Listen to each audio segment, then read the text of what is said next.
Hello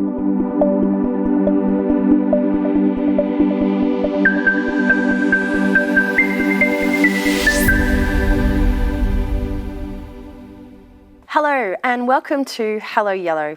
This is a program where we're very fortunate to be in the company of some really inspiring and interesting individuals. And today joining us is someone who is no less than any of those things and so much more. Please join me in welcoming Ray Evans to the program. Hi Vivian, how are you today? I'm very well, thank you so much for coming along. My pleasure. Now Ray, most people wouldn't know this about you, but you have had such a really colourful and textured business background, as well as, no doubt, things personally. But I want to start by introducing our audience to you by talking about your time with Michael Gudinski at Mushroom Records. Tell us a little bit about how that came to be and your relationship with him and some of the things that you were fortunate enough to be a part of. I was very fortunate. I lived in an era where I was able to connect with Michael, and we did that across opposition entertainment agencies. I was basically in the entertainment industry for about 25 years, and in that time, obviously many highlights, but one of the highlights was co-founding Mushroom Records group with Michael. And what year did you do that? Oh man, that was 72, 73. Wow. So we were right in the cutting edge of change, and I've been blessed a couple of times in my life through change, and I think we all look for opportunities as we go through life. In that particular time for me, we were in a space that the industry hadn't really developed, and it was very much get up and make a difference and combine skill sets and really come together where you could. Obviously very young, we were learning on the job. We had some great opportunities come our way, and from that we were able to make a difference, I think. So you said you saw opportunities, but you were in opposing music agencies, is that correct? Or, yeah. And by another opportunity came together. Michael's partner, Michael Browning, I think was with AC/DC, took off. And my partner, Peter Raphael, went off with Max Merritt to the UK. So, and Michael was coming out of a stage with Consolidated Rock, and he's looking to go forward with a new sort of venture, and we came together. And from that, the agency then evolved into touring, then that evolved into Mushroom Records. And so when you talk about opportunity, and we'll stay back in the 70s, what did you think that Australia hadn't seen or was ready for at that time? I guess we were grassroots, because we were both came out of agencies are very hands-on. I mean, when you're in a booking agency and managing bands, as we were, you're really at the pub, you know what's going on, you can see new trends, you can really feel the music. And who were you booking at the time? Well, we both had clients. My clients included Max Merritt, Billy Thorpe, Coloured Balls. There's a whole series of bands, Mackenzie's Theory, etc., etc., Aesop's Fables.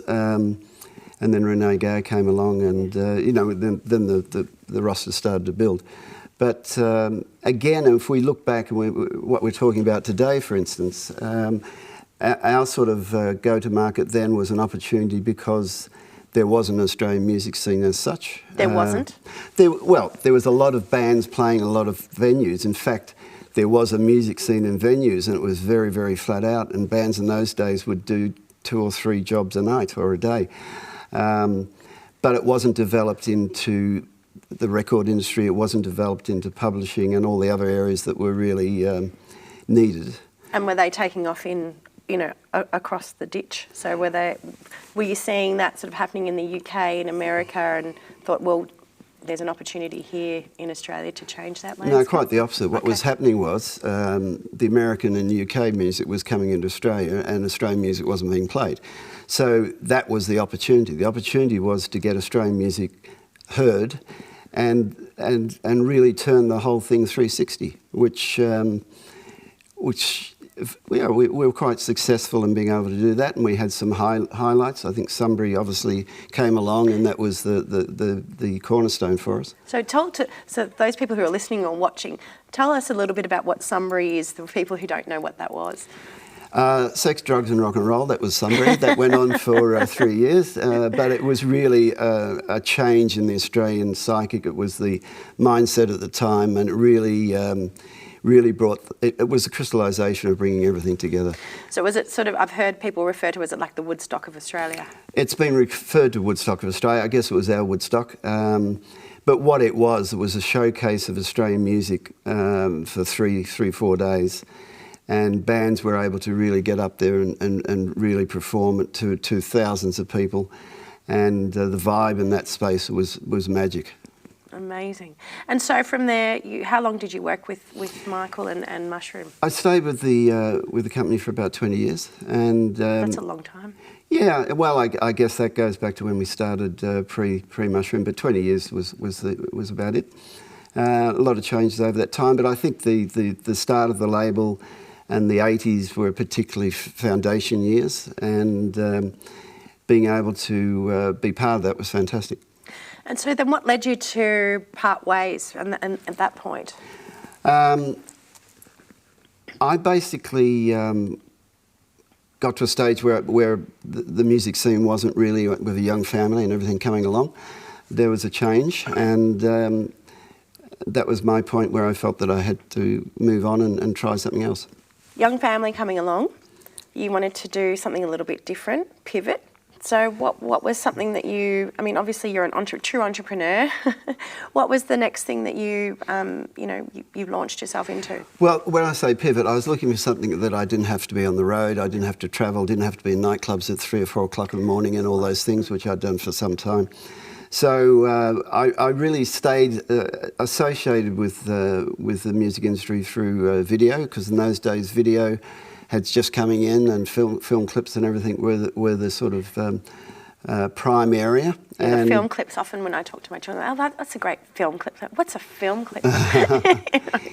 So I was fortunate enough to be able to develop programming, and we had clients like large hotels and the retail, etc. And I spent a bit of time in Asia, particularly developing programming through Singapore, Hong Kong, and various countries over there, as much as here as well. So what was some of the programming that you were involved with? Well, it was really compiling music clips. It was a good source, because there were a lot of film clips. They weren't available through any other source at that stage for commercial use. And there was a period of time where that was quite a high line. It was very fun. So were you involved in sort of the video hits on a Saturday morning, or? No, it wasn't broadcast television. It was more programming. Mm-hmm. Mm-hmm. Yeah. So basically, after the journey with music, I moved into events and business events.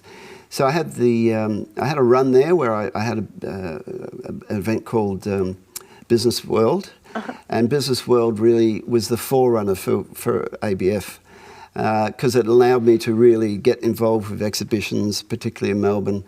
Optus came along. They were the first major sponsor for us, and they spent a lot of money establishing Optus at the time, and we were fortunate enough to have them as a major partner.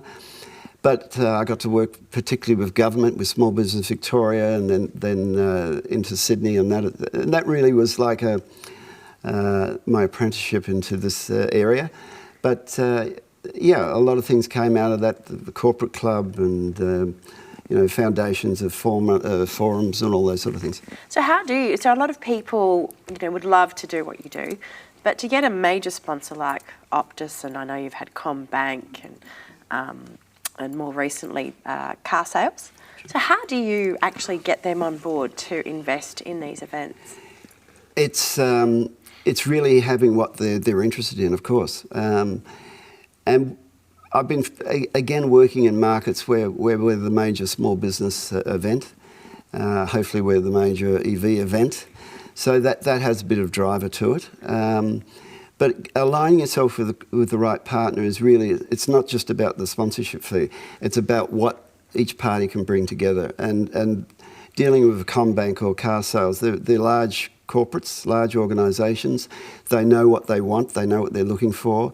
And we really had to step up dealing with companies such as that. Our team really were on edge. They really had to work hard for the deliverables, but we learn a lot out of it. I think we're better for it. And I'd suggest anyone who connects with a major corporate, just understand what you're taking on.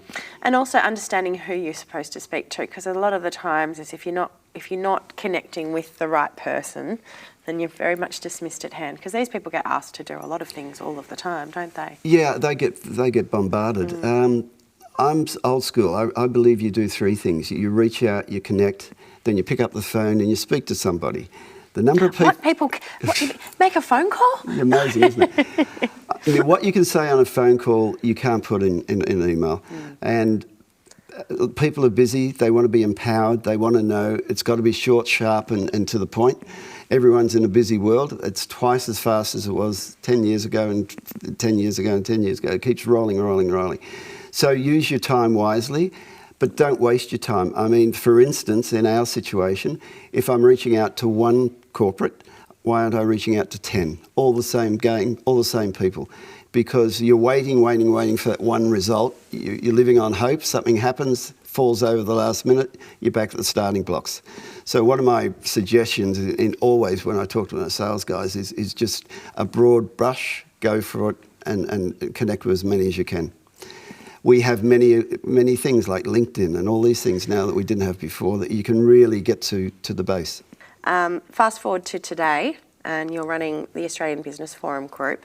Tell us a little bit about some of the highs and the lows and what you have to offer for people in business at the moment in that group.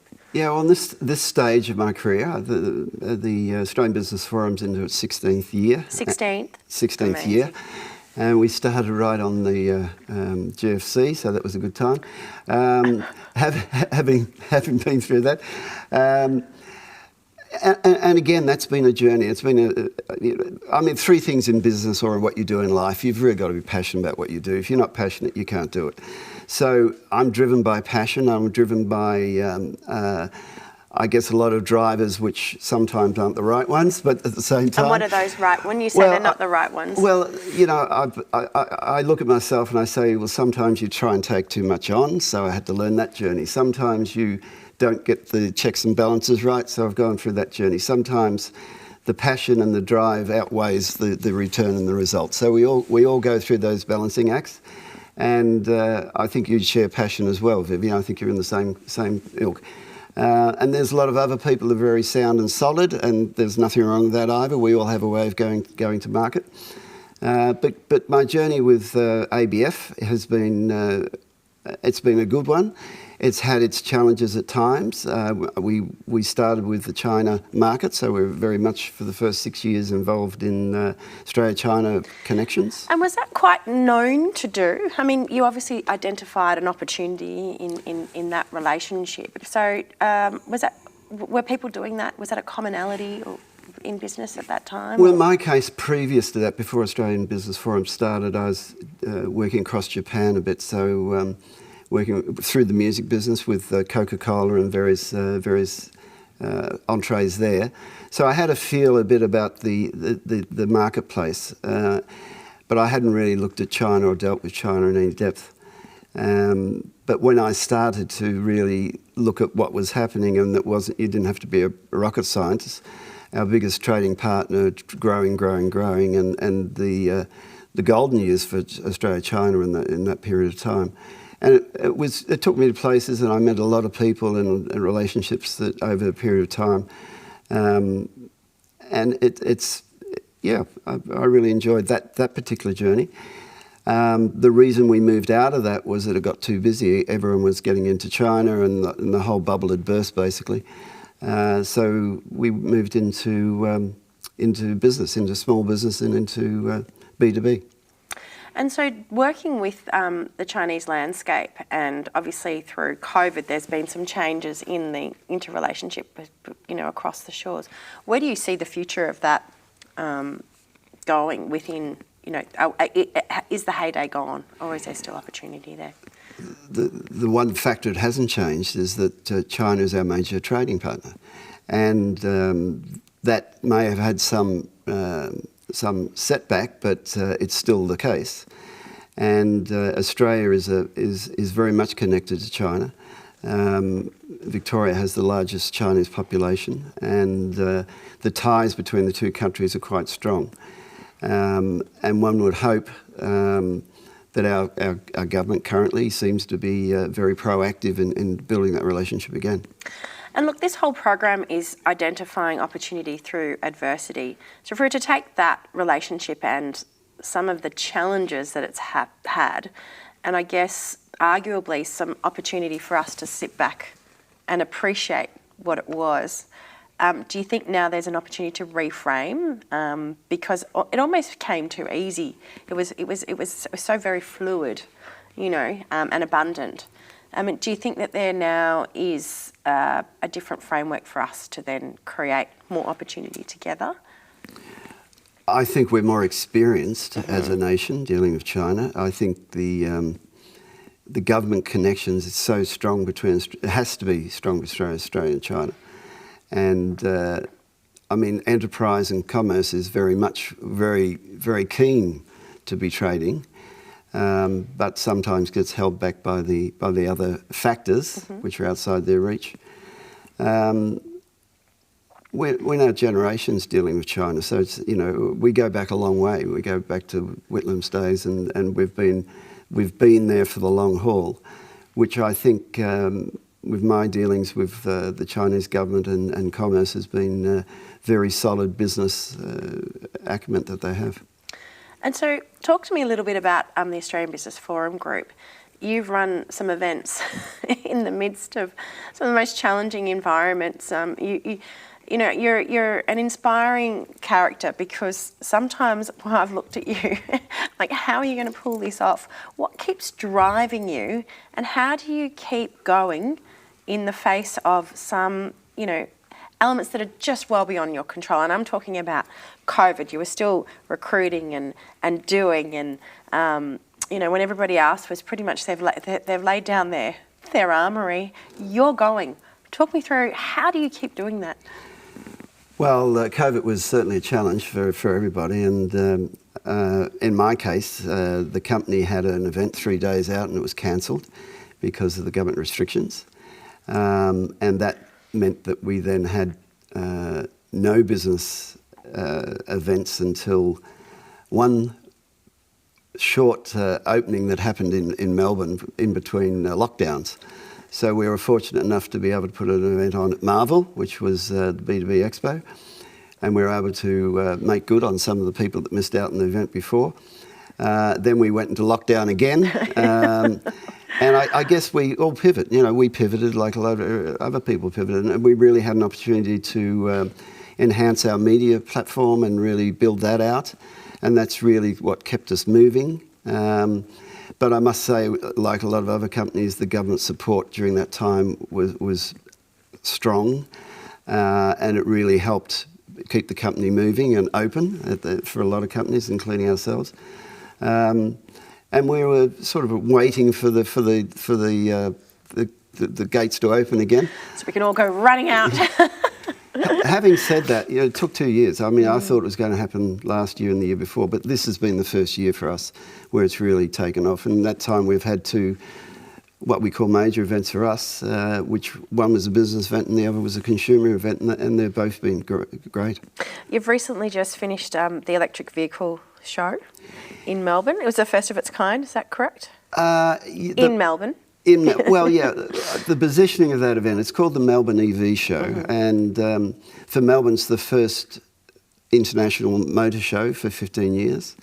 That is huge. For 15 years we haven't seen an electric or a motor show, is that correct? It's a motor show, yeah. For 15 years? Yeah, that's right. Yeah. That's unfathomable given all of the rev heads that live in this city. Well, there's been a lot of changes, internet and everything else, and the whole industry went through a change. We're basically back in a revolution. I mean, the energy sustainability in the EV sector is a new revolution.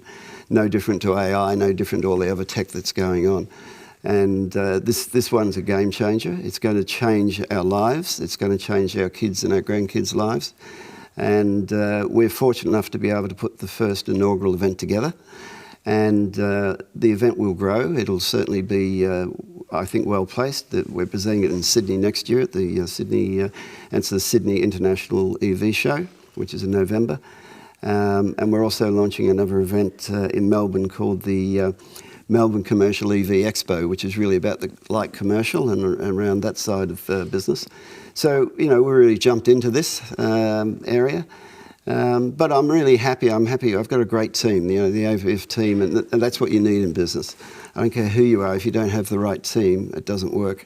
Yeah, it's quite funny because you've done so many different things, and my question to you is, if someone is thinking of doing something, I mean, putting together a show, whether it's a conference or electric vehicle show or creating a new business. I mean, you've certainly done your fair share. How do you actually start from this idea and make it come to fruition? How do you keep going? Sure. I mean, ideas are good, but ideas need support. They need to be built out. So, I've learned that over a period of time as well. I mean, sometimes too many ideas, and really you've got to sort through the right ones and the wrong ones. And how do you do that? Do you have someone that says yes, no, maybe, or let's do this at this time? Yeah, my bank manager. I think it's a matter of, unfortunately you try things and you get the opportunity when you're younger to try things and they don't all work. You fail. Things fall over and they don't happen. I think you gain experience, but at the same time you don't know all the answers for everything.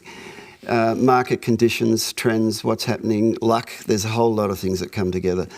I guess if you can source an idea, you're passionate about the idea, you can do your research, you can support it, resource it, and have sustainability, and allow yourself to think that may happen in 12 months, but maybe 3 years. It took us 3 years to get the car show up.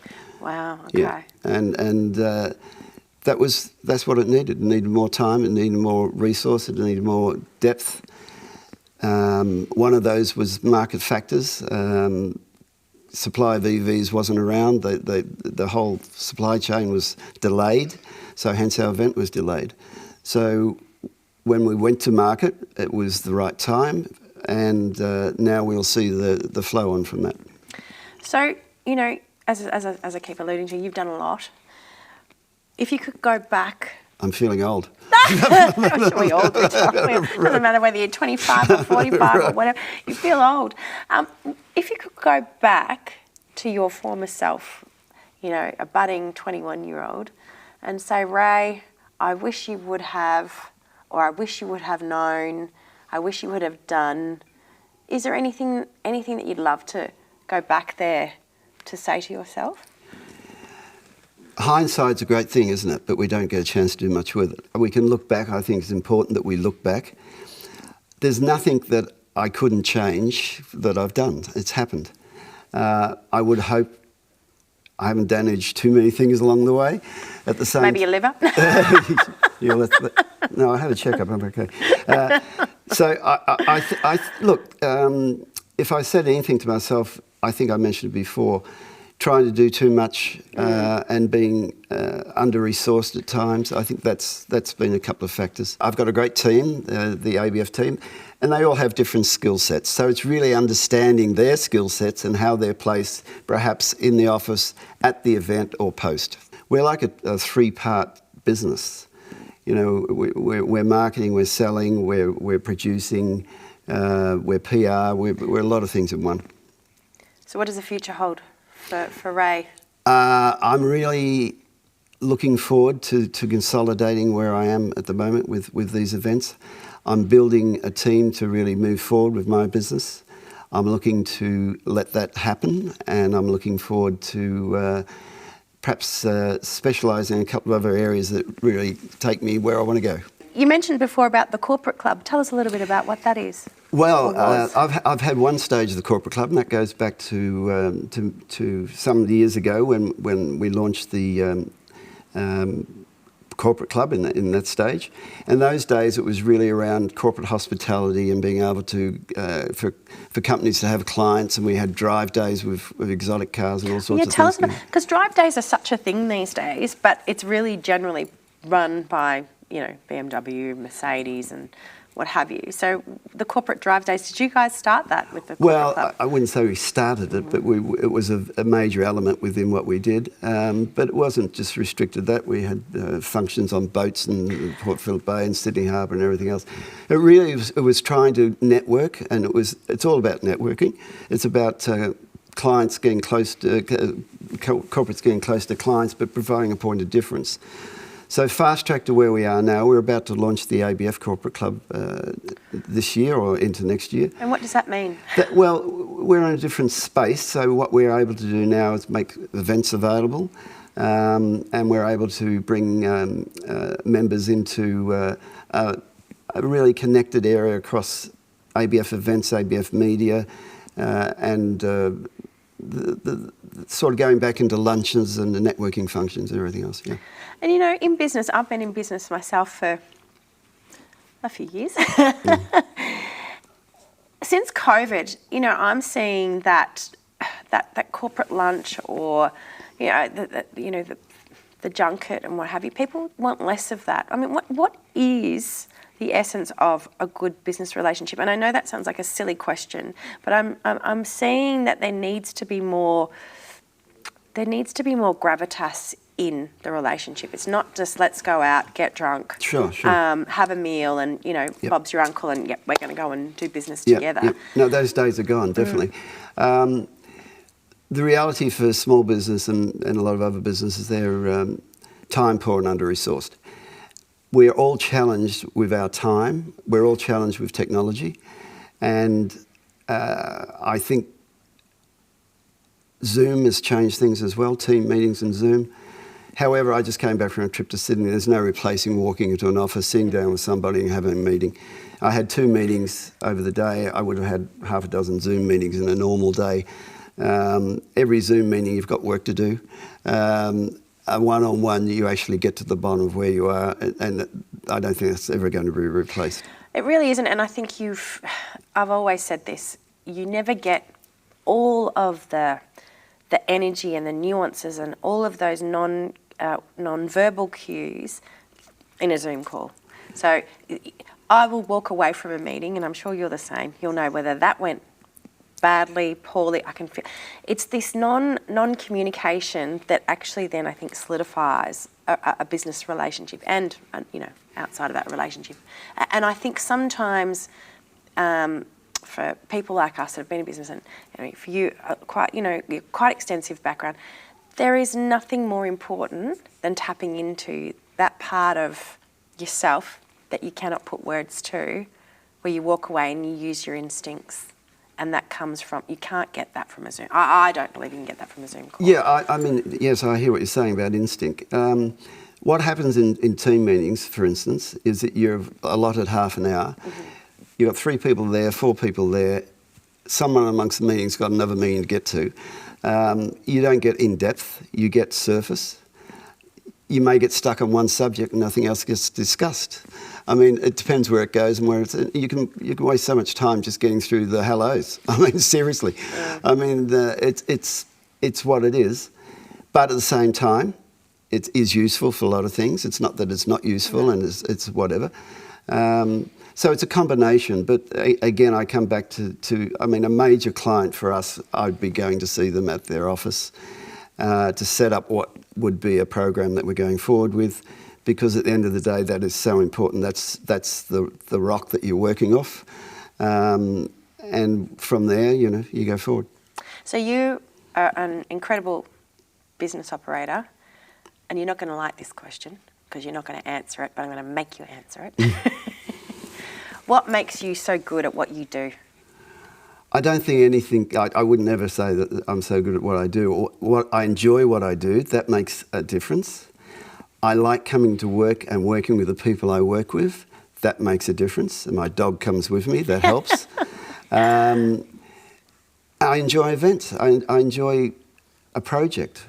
You start, you get there, you finish. As good as your last event in my business. So you've got to make sure it works. So there's lots of pressure. There's lots of build-up. But I enjoy the game.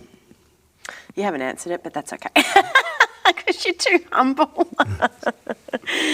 You are very good. You are, but you have an ability to go yes, no, maybe. You know, like you. And I think making decisions very, very quickly is what you do very well too.